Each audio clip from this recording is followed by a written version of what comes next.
Imagine stepping into the ring, and before a single punch is thrown, your opponent is already scared out of his mind. That was Muhammad Ali, not just a boxer, but a master of the mind. Today on Sports Wolf, we're breaking down how Ali won fights without even touching gloves, through words, confidence, and pure psychological genius. Ali didn't just float like a butterfly and sting like a bee. He talked, teased, and taunted his way into victory. Opponents came in thinking they were the best and left doubting themselves entirely. It all started early in his career.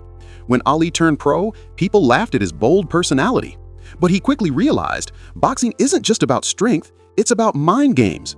And Ali had an unmatched weapon: his voice, his confidence, his words.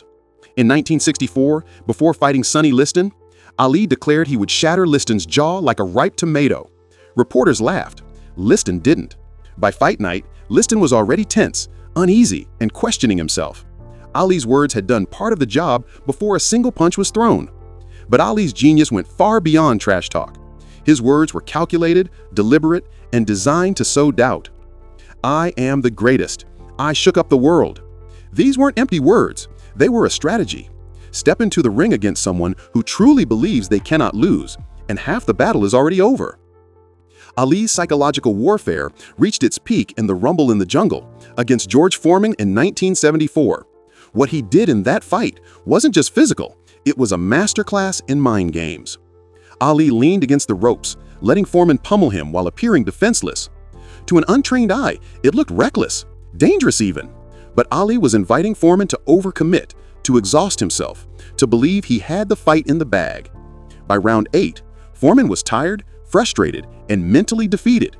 Ali's patience, intelligence, and psychological control had shifted the fight entirely. And then, with precision, he struck and regained the heavyweight title. Ali's psychological mastery wasn't limited to the rope-a-dope. He used words to destabilize opponents long before the fight. Before the fight against Joe Frazier, he called him the gorilla.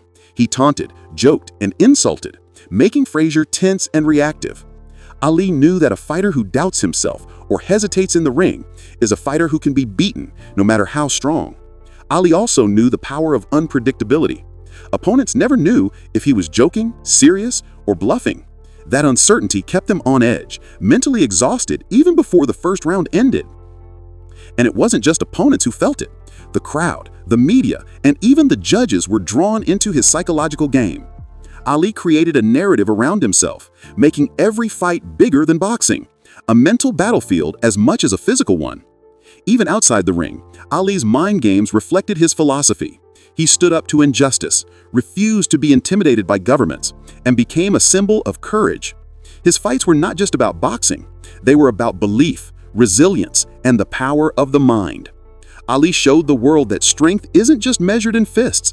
It's measured in confidence, wit, strategy, and heart.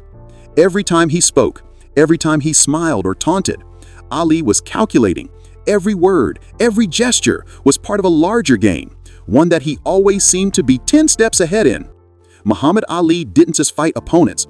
He fought fear itself, inside and outside the ring. And that is why he remains to this day the greatest, not just physically, but mentally. So next time you hear "float like a butterfly, sting like a bee," remember, Ali wasn't just talking about boxing. He was showing the world how to win with your mind first and your fists second. This is Sports Wolf, bringing you the untold stories of the greatest athletes and the secrets behind their dominance.